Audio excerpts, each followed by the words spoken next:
सभी को नमस्कार। एडवाइस ब्रेन में आपका स्वागत है। आज हम आपको बताने वाले हैं कि म्यूचुअल फंड पर इनकम टैक्स कैसे लगता है। अगर आप चैनल पर नए हैं तो चैनल को सब्सक्राइब करें और वीडियो को लाइक करना ना भूलें। तो चलो शुरू करते हैं। अब बात करते हैं जीएसटी के इम्प्लीकेशंस के बारे में। अगर आप अपने बिजनेस से किराया नहीं ले रहे हैं तो किराए पर कोई जीएसटी नहीं लगेगा। How are mutual funds taxed? Mutual fund सबसे पॉपुलर इन्वेस्टमेंट विकल्पों में से एक हैं, क्योंकि ये आपके फाइनेंशियल गोल्स को हासिल करने में आपकी मदद करते हैं। Mutual funds tax efficient resource भी हैं। फिक्स डिपॉजिट में इन्वेस्टमेंट करना एक बड़ा नुकसान है, स्पेशली अगर आप सबसे ज्यादा इनकम टैक्स स्लैब में आते हैं, क्योंकि ब्याज आपकी टैक्स इनकम में जुड़ जाता है और आपकी इनकम टैक्स स्लैब रेट के अनुसार टैक्स लगता है। यहीं पर म्यूचुअल फंड बेहतर डिस्प्ले करते हैं। जब आप म्यूचुअल फंड में इन्वेस्टमेंट करते हैं तो आपको एक्सपर्ट मनी मैनेजमेंट और टैक्स एफिशिएंट रिटर्न्स का लाभ मिलता है। What is the tax on mutual funds? Mutual fund में इन्वेस्टमेंट से प्रॉफिट रिसीव्ड को कैपिटल गेन्स कहा जाता है। ये कैपिटल गेन्स करके अंडर होते हैं, इसलिए म्यूचुअल फंड में इन्वेस्टमेंट करने से पहले आपको यह क्लियर फॉर्म से समझ लेना चाहिए कि आपके टैक्स ऑन रिटर्न्स कैसे लगेगा।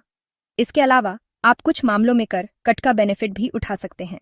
What are the factors determining tax on mutual funds?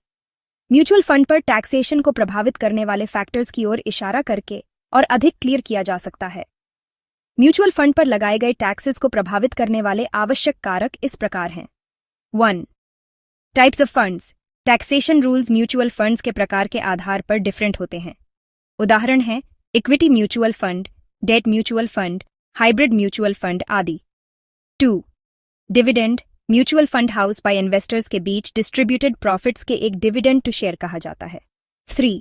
Capital gains. जब निवेशक अपनी पूंजीगत संपत्ति को उसकी कुल निवेश राशि से अधिक कीमत पर बेचते हैं तो लाभ को पूंजीगत लाभ कहा जाता है। 4. Holding period. म्यूचुअल फंड इकाइयों की खरीद और बिक्री की तारीख के बीच का समय। भारत के इनकम टैक्स रूल्स के अनुसार यदि आप अपने इन्वेस्टमेंट को लॉन्ग टर्म तक धारण करते हैं तो आपको कम कर राशि का भुगतान करना होगा। इस प्रकार होल्डिंग पीरियड आपके कैपिटल गेन्स पर पेएबल कर की दर को अफेक्टेड करती है। आपकी होल्डिंग पीरियड जितनी अधिक होगी आपको उतना ही कम कर देना होगा। How do you get returns in mutual funds? Mutual fund 2 रूपों में प्रोवाइड रिटर्न्स करते हैं, dividends and capital gains. 1. Dividends का पेमेंट कंपनी के प्रॉफिट्स में से किया जाता है, यदि कोई हो। जब कंपनीज हैव एक्सेस कैश बचती है तो वे उसे डिविडेंड्स के रूप में इन्वेस्टर्स के साथ साझा करने का डिसीजन ले सकती हैं।